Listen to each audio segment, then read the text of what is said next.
Hello and welcome to episode number 2 of the Entrepreneur's Guide 2. Now this is the very first interview of the show and I'm so excited because it's an interview with an old friend of mine, Dan Rollman. Dan is the CEO and co-founder of recordsetter.com, formerly known as the Universal Record Database, urdb.org. Now Dan is a business superstar. He started his career as an early in a creative job in an agency environment and decided to make a huge transition from there to competing with one of the biggest organizations from a bureaucracy point of view, Guinness World Records. So he's built his own world record organization. They're absolutely killing it. He's had investors like Chris Sacca and a range of others. The guy's having massive success. And in this interview, he talks in great depth about what it was like to go and build an organization like that, how he went and got his investment, what it's like to compete with a big organization like Guinness, and all about entrepreneurship and starting your own big thing. I'm so excited. This interview is actually one that I recorded a little while ago, but it's been completely remastered, re-edited, re-everything, and it's the very first episode of this show. So massive shout out to Dan Rollman. Thank you, my friend, and ladies and gentlemen, enjoy the show. Dan Rollman, how you going? Good. Thanks for having me on. Man, it is so good to see you. I'm so excited to be telling this story. So before we go too much further, we've seen Record Setter on TV, we've seen your book, but let's go right back to the beginning. So how about you give me the history of Dan Rollman? Sure. It's been a life adventure to reach this point. You know, I always say Record Setter began when I was a 10-year-old boy and I got my first Guinness Book of World Records, and I just fell head over heels in love with world records. I was just inspired by all these people around the world who were, you know, pushing the limits of human achievement in all these amazing new ways. And I, from a very young age, kind of had this dream that someday I could set a world record myself. And it didn't really matter what the world record was in. I just loved the idea of being a world champion, and that just seemed cool. You know, billions of people, and the idea that you could truly be the world's best seemed cool to me. So, you know, my obsession with world records continued. I looked into setting a Guinness record when I was in college. I tried to impress a girl with ravioli eating, but she wasn't impressed, and I realized I'm a very slow eater. My previous professional career was in advertising, so I worked as a copywriter, creative director for years in advertising, which, you know, I always enjoyed it, but I felt like on some deep level, I didn't want to be an ad guy my entire life. And I started doing world records with some friends at a festival in Nevada called Burning Man, which is this huge annual festival, 50,000 people camping in the desert. And, you know, my friends and I said, let's create a camp where people can invent their own world records. And it was really just a simple hobby. We were just looking for ways to keep ourselves busy, and we wore these yellow jackets, and people came up and we said, set any world record you want. And, you know, long story short is it just kept growing and growing. Like, people were really creative. They were inventing world records, like the fastest accordion rendition of The Devil Went Down to Georgia, the most blueberries fit in a belly button, like all kinds of super creative stuff that you would never see in the Guinness Book. And, you know, a vision started to come to life that, wow, why not create a much more open, democratic place for world records? You know, Wikipedia was a big inspiration. It was revolutionizing the encyclopedia overnight. So I met my co-founder, Corey Henderson, through his wife, and, you know, we bonded over world records. He's a tech ninja, so, you know, it became just kind of a part-time hobby that turned into a full-time obsession, and now we're a young company of 10 in New York City. And that initial process, was it as simple as, hey, Corey, can you know, jump on this and quickly get a website live for us? Or was it a more structured arrangement where it was like, actually, we really have to think through this? You know, I'm a first-time entrepreneur, and I've never built a website before. So, you know, I could, and maybe someday we'll write a book or books about this process, because I was really green getting into this whole thing. Like, all I knew is we had 50 pretty cool videos from Burning Man, and I wanted to put it on the internet and let people around the world get involved and upload their own world records and try and beat these world records. And, you know, that's like a nice, easy vision, but I had no clue how hard it was to build a website. I had no clue what fundraising meant, so I didn't know how to raise money for a company. You know, it took a lot longer than we had imagined, just because you realize if you sit down and start building like a website, it is a complex beast. So yeah, I mean it was and continues to be like a much bigger challenge than I'd ever realized, but one that we enjoy tackling daily. Yeah, I'm not surprised. It's actually really easy to say, hey, let's just throw a few videos up and sort of wait and see what happens. But knowing the environment that you've got there, it's no surprise that you've got Corey and probably just a whole team of people sitting there just throwing resources at it, trying to make it work. Yeah, and it's just, in advertising, I was making TV commercials. So you're used to working on a project and it has a finish line. And so you work on something for 2 or 3 months and then you send it off and it's done and you've washed your hands and you're starting your next project. Like, you build an internet company, it is never ending. I mean, it's like a kid. Like, it just needs more and more time and energy, and this thing's breaking and that feature has to get built, and it's a monster. Yeah, now we know you guys have had some solid growth, but I would like to go just back a step further. So you did mention fundraising. How did you go about that process, going from a particularly well-known investor, Chris Sacca? So how did that process work out for you?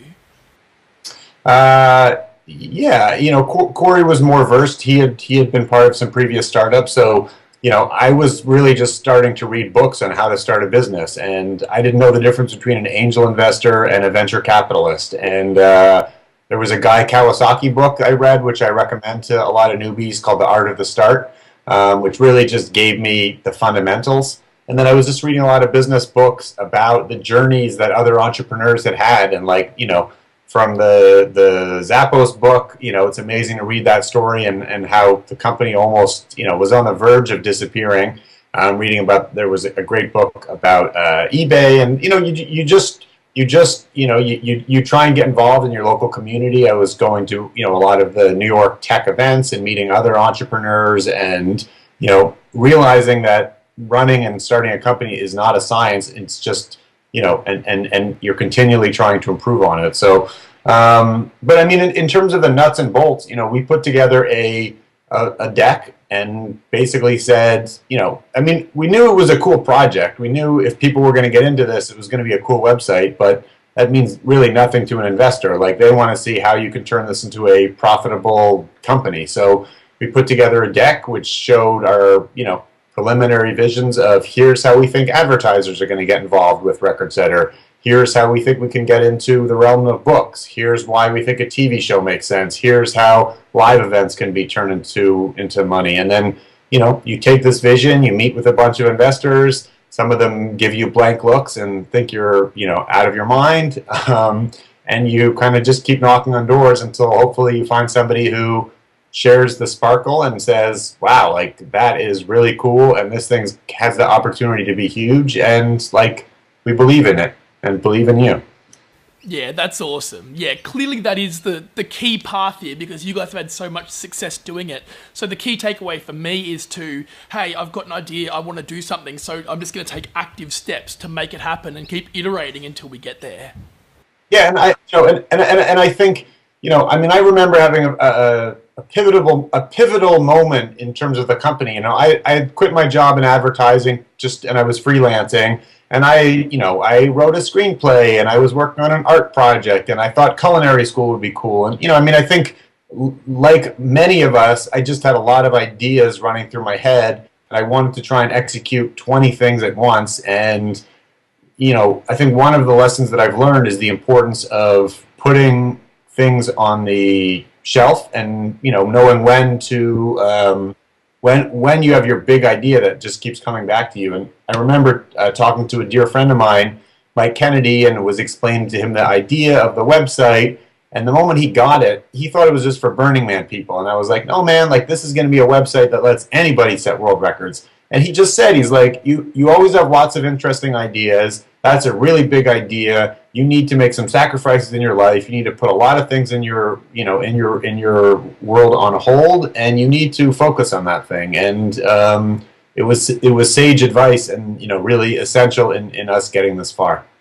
All right, so let's go back another step and talk about earlier last year. You did a complete rebrand. You went from URDB, the Universal Record Database, to Record Setter. Tell me the motivation for that change and what really drove the change to go from URDB to recordsetter.com. Yeah. So yeah, like you say, when we launched the company, we went with the name the Universal Record Database, and our URL was urdb.org. We were on the cusp for a long time about whether we wanted to make this a for-profit company or a non-profit. Again, we were looking at Wikipedia more than we were looking at Guinness, for example, and kind of figuring out how can we build something that's going to, have tools for our community and be involved. And so we liked the bigness and kind of the clinical nature of the name, the Universal Record Database, how official it feels. And we thought a 4-letter URL was going to be simple, kind of like IMDb. And so, so we chose that, and we chose it as .org. And, over the first couple of years, it just became clear that, there were a couple things. A lot of people thought we were part of Universal, like Universal Music and Universal Films, Universal through people. People just thought we were a music company, because if you just say my company is called the Universal Record Database, nobody's going to be thinking immediately, oh, world records. It sounds more like music. The URL was challenging for people to remember. And, and then we were also ultimately realizing, like, we were doing live events and developing a TV show, and, our new book, which is out, the idea of calling it the Universal Record Database Book of World Records, it just sounded like a mouthful. And so, we've always said we envision this as like a 50-year project, and like this is a company that is, even though we just hit our 3rd anniversary, we're really still in our infancy. Enough people had kind of said it's hard to remember what your name is, and we also just felt we were becoming something bigger than just an online database. So, we worked with a branding company here in New York. We did a big exploration of names, and now we're recordsetter.com. That's awesome. Okay, so prior to the name change, and since the name change has occurred, you've been working with some pretty compelling brands as clients. So tell me about that process of going with a client from idea creation through to execution of a campaign with them, and tell me, what value do third-party clients see in working with Record Setter? Sure. I think from the beginning we've recognized that there are opportunities for brands to use our site in manners much more interesting than just buying a banner ad at the top. And just from our company's perspective, like, we don't get 100 million monthly page views. If we did, and we could just put some banners at the bottom and that was enough to pay the bills, we wouldn't be we wouldn't necessarily be against it, but I always use an example of a record like the fastest time to open a bag of Skittles and sort them by color, which is featured here in our new Record Setter Book of World Records. So, right after we launched the site, somebody just set that record. Skittles wasn't involved. That was just like their vision of what a fun, creative record could be, and it was a hobby that they had. And then that became a competitive category on the website. And so now you've got all these people in different countries who are going out and buying bags of Skittles to see how fast they can open them. And so, there's this organic evolution of a new competition that involves a brand. So, like I say, my background is in advertising, and my mind instantly says, well, that is a really new type of very sticky, truly interactive advertising campaign, and that is the core of the model of the brand partnerships that we worked on this far. So, this past summer we did our biggest partnership yet, which was with a gum company here in the U.S. called Stride Gum. Their campaign is all long-lasting, so we worked with their ad agency. We came up with 100 long-lasting world record challenges, like the longest time for 2 people to volleyball a balloon back and forth with their heads. And we built out a custom channel, recordsetter.com/stride. We built a custom tab on their Facebook page, and they have 2.5 million Facebook fans. So they just got involved. There was a new long-lasting world record challenge every day. and they put up a $500 cash prize for each winner, and we ended up seeing in 3 months' time over 1,000 UGC videos sent in. So, you know, those are huge numbers, and you know, I think that model starts to just use the Record Setter platform in you know, in a really interesting manner. And I think our community is into it also, right? Like, oh, cool, I love setting world records. It's fun. It's creative competing against all these other people. And now there's a cash prize, which is like a nice bonus. And, you know, it just felt more seamless of an integration than, yeah, just putting on ads. Yeah, absolutely. No, that makes a lot of sense. And tell me, do you ever sort of sit back and go, wow, this community is just ridiculously engaged. They are hyper engaged, because we see it on the Record Setter site as well as on Facebook and on all the social networks that you guys have a presence on. These guys are hyper engaged. Yeah, do you ever sit there and just go, wow, what have we created? Yeah, I mean, it is magical to watch this community forming, and I mean, you yourself, you know, as somebody who's set some records, I mean, I love watching these international competitions happen. Like, I love that, you know, you and Dave are competing against guys in the U.S. and Canada to hold the world record for the longest high five. Yeah, well, we're getting that one back, Dan. You know, we've got a plan for that. The guys in Toronto, we were just with them, and they're working on it as well. So, National High Five Day, I think you guys should all go for it and see what happens, which is in April, I think. But you know, I think, you know, I always say, like, the kinds of things that I'm into are not likely ever going to be recognized by the Guinness Book, and we're realizing that, you know, we all have our own quirky hobbies, we all have our own quirky interests, and there's just so much stuff out there, and it's just nice to see these people who perhaps have been working on their hobbies or developing their skills in isolation, you know. A guy like Brian Pankey is a world record superstar. He holds over 2,000 records. I know you know about him, but he lives in a small town in Illinois, and he's a world-class juggler and performer. And it's really amazing that now he has a space to, like, show off what he's amazing at, and also be challenged by others who are going to try and, you know, push him back, and then they can chat in our forums, and they can become Facebook friends and dialogue in our Facebook community. So yeah, it's wonderful to watch all these relationships form. All right, so let's talk about the book for a moment. So you guys have the Record Setter Book of World Records. Sure. Was the book something you were always going to do? Was that mirroring the Guinness model? And, like, from my perspective, it looked like that was a credibility move to take that action. So was that something that you'd always planned? I mean, I wouldn't necessarily say we always knew, but I would say it was always a dream. You know, it certainly is interesting that, yeah, you know, publishing is sort of old media, and we're in new media. And we're using, you know, we're going to old media to kind of create growth in our website. But I think, you know, I'm just personally a big fan of print, and obviously things are changing at lightning quick speed. But I think there still is a space for a fun reference book like this for, you know, yeah, kids, teenagers, adults who, you know, just want to read something entertaining on a Sunday afternoon. Yeah, and you know, and also, you know, a big challenge that we have is just getting recognition as a new governing body for world records. Obviously, one of the other world record governing bodies out there started 50 years before us, so there's more recognition of their name. And yeah, I mean, getting this book out, and we just came back. We just did a 16-city tour across North America. It's just great for us to get out and get people realizing, you know, yeah, that there's this new home of world records, and that instead of just reading somebody else's book on an annual basis, like, wow, world records are a hobby. World records are something that I can set myself. Like, we